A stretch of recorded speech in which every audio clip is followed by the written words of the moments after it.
ఓం సామాన్య వ్యవహార శిక్ష సత్యార్థ ప్రకాశంలో చూడండి, మనము సామాన్యంగా ఎటువంటి వ్యవహారం చేయాలి ఆ యొక్కది కూడా ఒక శిక్షణలాగా తీసుకోవాలి. క్రోధాది దోషములు కటు వచనములు విడిచి శాంతము మధుర వచనములు పలుకవలయును. ఎప్పుడు కూడా మనము సామాన్యంగా అయినా కానీ కఠినమైనటువంటి పదాలు పలకకూడదు. ఎవరైతే అయినా మాట్లాడేటప్పుడు కటువచనాలు అనేవి మాట్లాడవద్దు. ఎల్లప్పుడూ మధురము శాంతమైనటువంటి వచనములే పలకవలెను. ఎక్కువ బకవాదము చేయరాదు. అంటే ఊరికి అనవసరమైనటువంటి వాదము ఎవరితో చేయకూడదు. ఎక్కువ తక్కువ కాక తగినట్లు మాట్లాడవలెను. అనవసరంగా ఎక్కువ మాట్లాడవద్దు, అట్లా తక్కువ కాదు. మనకి ఎంత అవసరమో అంత మాట్లాడాలి. పెద్దలను గౌరవింపవలయును.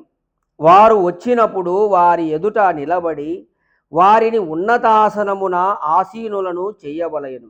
వారికి మొదట నమస్తే చెయ్యవలయును.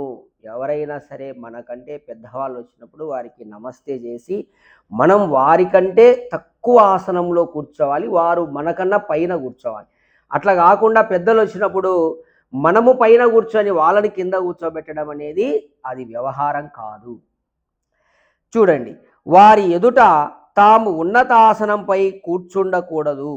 సభలలో తన యోగ్యతకు తగిన స్థానములో కూర్చుండుట ఉచితము. ఎక్కడైనా సరే ఒక సభ జరిగేటప్పుడు నీ యొక్క స్థానం ఏమిటి అక్కడ అని నువ్వు గుర్తించి నీ స్థానం ఎక్కడుంటే అక్కడ నువ్వు కూర్చుంటే నీకు మర్యాద ఉంటుంది. నీ స్థానమును నువ్వు గుర్తించలేకుండా ఊరికే పోయి ముందర కూర్చొని అవమాన పాలు కావడము అలాంటివి చేయకూడదు. చూడండి, ఇక్కడ అప్పుడు తనను ఎవరు కూడా లేపుటకు అవకాశం ఉండదు. ఆ సభలో జరిగేటప్పుడు నువ్వు ఆడ కూర్చోవాలో ఆడ కూర్చుంటే నిన్ను ఎవరు లేపరు. అలా కాకుండా నువ్వు నీ స్థానమును నువ్వు గుర్తించకుండా పోయి ముందర కూర్చొని ఎక్కడెక్కడో అసలు నీ స్థానం కాని ప్రదేశంలో కూర్చుంటే అక్కడ నిన్ను లేపి మళ్ళీ అవమానం జరుగుతుంది. ఎవరితోనూ కలహింపరాదు, కొట్లాడకూడదు ఎవరితో కూడా. సంపన్నుడై గుణగ్రహణము దోష త్యాగము చేయవలెను. ఎల్లప్పుడూ బాగా సంపన్నుడై అంటే మంచి ప్రసన్నుడై ఉండి గుణములను గ్రహణం చేయాలి, అంటే గ్రహించాలి. దోషములను త్యాగం చేయాలి. నీలో ఏదైనా తెలియకుండా దోషాలుంటే వాటిని దూరం చేయాలి. సజ్జన సాంగత్యము దుష్టుల యొక్క త్యాగము. చూడండి, చాలా చాలా ఇంపార్టెంట్ అయిన విషయం. సజ్జన సాంగత్యం చేయాలి, అలాగే దుష్టుల త్యాగం. ఎవరైనా సరే దుష్టుడు ఉన్నప్పుడు వాడిని త్యజించాలి, వానితో సవాసమే చేయకూడదు. అటువంటి దుష్టుల యొక్క సాంగత్యం విడవాలి. తన తల్లిదండ్రులకు ఆచార్యులకు తనో మనోధనములతోనూ ఉత్తమ పదార్థములతోనూ ప్రీతిపూర్వకముగా సేవను వనర్పవలెను. అలాగే తల్లిదండ్రులకు ఆచార్యులకు తను మనోధనములతో సేవ చేయాలి. అదే అవసరమైతే శరీరమును ఉపయోగించాలి, లేదు ధనము ఇవ్వాలి, మనస్సును ఉపయోగించాలి. ఈ విధంగా అని తను మనోధనములతో వారికి తల్లిదండ్రులకు ఆచార్యులకు సేవ చేయాలి. తర్వాత చూడండి, యన్యస్మాకగం సుచరితాని తాని త్వయోపాస్యానినో ఇతరాని. తైత్రీయ ఉపనిషత్తులో శిక్షావళిలో చెప్పబడింది. అంటే తల్లిదండ్రులు ఆచార్యుడు తన సంతానమునకు శిష్యులకు ఎల్లప్పుడూ సత్యమును ఉపదేశించవలెను. ఇది మనకు ఉపనిషత్తులలో మహర్షులు చెప్పినటువంటి విషయం. ఆచార్యుడు కానీ తల్లిదండ్రులు కానీ పిల్లలకు ఎప్పుడూ సత్యమునే ఉపదేశం చేయాలి, అసత్యమును చేయకూడదు. అలాగే మేమునర్చు ధర్మయుక్త కర్మలనే గ్రహించి మా దుష్టకర్మములను త్యజింపుడు అనియు వారికి చెప్పవలేను.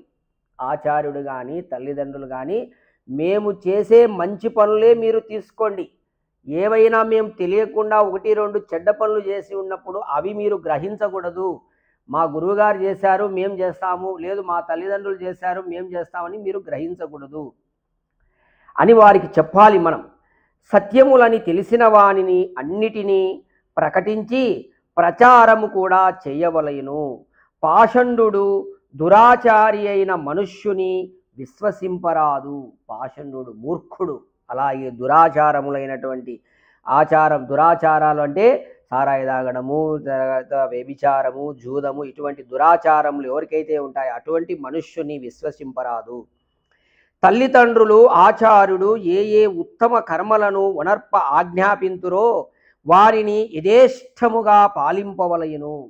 ఆ విధంగా తల్లిదండ్రులు ఆచార్యుడు మనకు ఏదైతే ఆజ్ఞ ఇస్తాడో దాన్ని ఖచ్చితంగా మీరు ఆచరించాలి, పాలించాలి.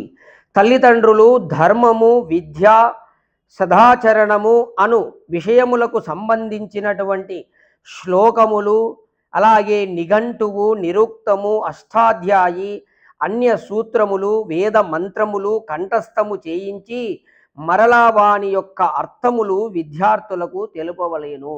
ఈ విధంగా పిల్లలకు కంఠస్థం చేయాలి. శ్లోకాలు, కొన్ని మంత్రాలు ఉన్నాయి, వీటన్నిటిని కూడా కంఠస్థం, భగవద్గీత ఇటువంటి శ్లోకాలన్నిటిని కూడా వాళ్ళకు కంఠస్థం చేయించి తర్వాత వాటి యొక్క అర్థమును కూడా మళ్ళీ మనము తెలుపవలేను. ఈ విధంగా పరమేశ్వరుని యొక్క ప్రథమ సముల్లాసంలో చేసిన వ్యాఖ్యానమును అంగీకరించి అతనిని ఉపాసింపవలేను. ఆ విధంగా వారికి మొదటి సముల్లాసంలో పరమేశ్వరుడు అంటే ఎవరో దయానంద మహర్షి చెప్పాడు. దాదాపు 108 నామాలకు అర్థాలు చెప్పాడు.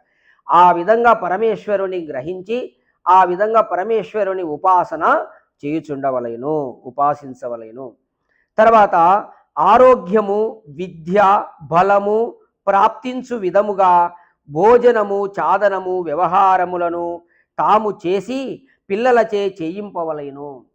తల్లిదండ్రులు మంచి ఆహారం తీసుకొని మంచి వ్యవహారం నడుపుతూ ఆ విధంగా వాళ్ళు బలము, ఆహారం వల్ల నీకు బలం పెరగాలి, అలాగే విద్య, ఈ విధంగా నీవు విద్య ఎప్పుడు వస్తుంది, నువ్వు ఆరోగ్యవంతులు అయినప్పుడే విద్య వస్తుంది. ఆ విధంగా ఆరోగ్యము, విద్య, బలము ప్రాప్తించే విధంగా నీ భోజనం ఉండాలి. అలాగే చాదనం, వ్యవహారములు కూడా ఆ విధంగా నడపాలి. ఆ విధంగా మీరు నడుచుకుంటూ తర్వాత మీ పిల్లలను కూడా నడిపింపవలెను. అనగా ఆకలి కంటే కొంచెము తక్కువగా తినవలెను. మనం భోజనం చేసేటప్పుడు ఈ ముఖ్య సూత్రం గుర్తుపెట్టుకోండి. ఆకలి కంటే కొంచెం తక్కువ తినాలి. అంటే మనము తినేటప్పుడు మరీ తక్కువ తింటే మళ్ళీ తొందరగా ఆకలి వస్తుంది. అట్లా కాకుండా కొంచెం ఆకలి కాకుండా కొద్దిగా ఉన్నంత వరకు తినాలి. అంటే ఇంకా మరీ కడుపు నిండేంత వరకు కాకుండా కొంచెం మధ్యలో అట్లా తినాలి. మద్య మాంసములను సేవింపరాదు.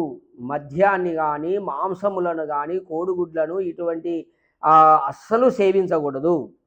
తెలియని లోతైన నీటిలో ప్రవేశించరాదు. ఇవన్నీ మనము పిల్లలకు చేపించాలి. తెలియని అటువంటి లోతైనటువంటి నీటిలలో కూడా పిల్లలను అక్కడ ప్రవేశించకూడదని మనం చెప్పాలి. అలాగే జల జంతువుల వలన కానీ ఏదేని పదార్థముల వలన కానీ దుఃఖము కలగవచ్చు. ఈత రాకుంటే మునిగిపోవుట కూడా సంభవించవచ్చును. కాబట్టి నా విజ్ఞాతే జలాశయే, ఇది మనుధర్మశాస్త్రంలో వచనం. అంటే అవిజ్ఞాత జలాశయములో ప్రవేశించి స్నానాదులు చేయరాదు. అంటే నువ్వు ఎప్పుడూ చూడలే ఆ యొక్క కోనేరు కానీ నది కానీ ఎప్పుడూ అక్కడికి నువ్వు పోలే, అటువంటి ప్రదేశంలో దిగకూడదు అని చెప్పేసి శాస్త్రంలో ఉన్నది. ఆ విధంగా దిగే కదా ఎంతోమంది ప్రాణాలు కోల్పోతుండేది. కాబట్టి అలా పిల్లలకు పిల్లప్పటి నుంచే నేర్పాలి. తర్వాత క్రింది వైపు దృష్టి ఉంచి నిమ్నోన్నత స్థానములను చూచి నడవవలయును. మనం పోయేటప్పుడు ఎప్పుడు కూడా మన దృష్టి ఇట్లా నేల వైపే ఉండాలి. అలాగే ఎప్పుడైనా మనము చూడాల్సిన ప్రదేశం వచ్చినప్పుడు పైకి కిందికి అలా చూస్తూ నడవాలి. వస్త్రముతో వడపోసి నీరు త్రాగవలయును. ఈ విధంగా మనము నీటిని కూడా ఆ యొక్క మంచి కాటన్ గుడ్డతో వడపోసి ఆ విధంగా నీరు తాగాలి. ఎందుకంటే దాంట్లో ఏదైనా బ్యాక్టీరియా అంటే ఆ గుడ్డకే పోతాయి. తర్వాత సత్యపూత వచనము పలుకవలయును. చూడండి, ఎప్పుడు కూడా మనము సత్యమైనటువంటి వచనాలనే పలకవలెను. మనస్సుతో ఆలోచించి చేయవలయును. ఏదైనా సరే పని చేసేటప్పుడు మనస్సుతో బాగా ఆలోచించి పని చేయవలయును. ఇది సామాన్య వ్యవహార శిక్ష. అంటే ఒక మనిషి సామాన్యంగా తను నడుచుకోవలసినటువంటి విధి విధానాలను ద్వితీయ సముల్లాసంలో ఈ విధంగా తెలియజేయడం జరిగింది. ఇది మన పిల్లలకు బోధించాలి, మనము కూడా ఈ విధంగా నడుచుకోవాలి. అలాగే అందరూ కూడా ఈ విధంగా పాటిస్తే ఎప్పుడు కూడా మీకు శుభము ప్రాప్తిస్తుంది. అలాగే మీ పిల్లలు గొప్ప భవిష్యత్తులోకి వస్తారు. కాబట్టి ఈ యొక్క సత్యార్థ ప్రకాశంలో ఎన్ని విషయాలు చెప్పబడ్డాయో చూడండి. ఈ విధంగా నడుచుకునేదానికి ప్రతి ఒక్కరు కూడా ప్రయత్నం చేయండి. ఓం